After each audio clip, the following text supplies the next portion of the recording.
Canada में हिंदू मंदिरों और हिंदुओं पर खालिस्तानी हमलों के बाद यूपी के सीएम योगी आदित्यनाथ के बटोगे तो कटोगे नारे की गूंज वहां भी सुनाई दे रही है। हमले के बाद हिंदू सभा मंदिर में जुटी भीड़ ने खूब नारेबाजी की, घटना को लेकर विरोध जताया, भारत माता की जय और बटोगे तो कटोगे के नारे लगाए। इसके साथ ही हिंदुओं में भी एकजुटता के प्रयास तेज हो गए हैं। कनाडा में हिंदुओं पर खालिस्तानियों के हमले के बाद भारत ने तीखी प्रतिक्रिया दी। प्रधानमंत्री मोदी ने हिंदू मंदिरों पर हमले की कड़ी आलोचना करते हुए उम्मीद जताई है कि कनाडा की सरकार लॉ एंड ऑर्डर मेंटेन करेगी और दोषियों को सजा दिलाएगी। केंद्रीय मंत्री रवनीत सिंह बिट्टू ने कहा कि ट्रूडो ने कनाडा में रहने वाले भारतीय मूल के लोगों को आपस में बांट दिया है ताकि वो इसका पॉलिटिकल फायदा ले सकें। महाराष्ट्र विधानसभा चुनाव में नामांकन वापस लेने की डेडलाइन खत्म हो गई है। अब कोई भी उम्मीदवार अपना नामांकन वापस नहीं ले सकता है। ऐसे में अब महाराष्ट्र विधानसभा की 288 सीटों के लिए 2140 कैंडिडेट चुनाव मैदान में बचे हैं।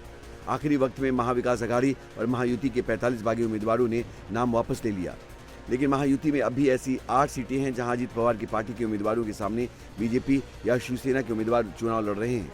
महाविकास अघाड़ी में भी 14 ऐसी सीटें हैं जहां अघाड़ी के उम्मीदवार आमने सामने हैं। उत्तर प्रदेश, पंजाब और केरल में होने वाले विधानसभा उपचुनाव की तारीख बदल गई है। चुनाव आयोग ने बताया कि तीनों राज्यों की 14 विधानसभा सीटों पर अब 13 नवंबर की जगह 20 नवंबर को वोटिंग होगी। रिजल्ट 23 नवंबर को ही आएंगे। यूपी की 9, पंजाब की 4 और केरल की 1 विधानसभा सीटों पर अब 20 नवंबर को वोटिंग होगी। इलेक्शन कमीशन का कहना है कि त्योहारों की वजह से विधानसभा उपचुनाव की तारीखों में बदलाव किया गया है, इससे वोटिंग पर असर पड़ता। हालांकि तारीख बदलने पर अब सियासत भी शुरू हो गई है। समाजवादी पार्टी ने कहा कि बीजेपी को हार का डर सता रहा है, इसलिए तारीख बदल दी गई है। अमेरिका में आज राष्ट्रपति चुनाव के लिए वोट डाले जाएंगे। इस चुनाव में रिपब्लिकन पार्टी उम्मीदवार डोनाल्ड ट्रंप का मुकाबला डेमोक्रेटिक पार्टी की उम्मीदवार कमला हैरिस से है। सर्वे में दोनों ही उम्मीदवारों के बीच कांटे की टक्कर बताई जा रही है। डोनाल्ड ट्रंप और कमला हैरिस अपने समर्थकों को मतदान केंद्रों तक लाने के लिए पूरी ताकत झोंक रहे हैं। नतीजों की घोषणा में कई दिन लग सकते हैं। नया राष्ट्रपति जनवरी 2025 में पद की शपथ लेगा।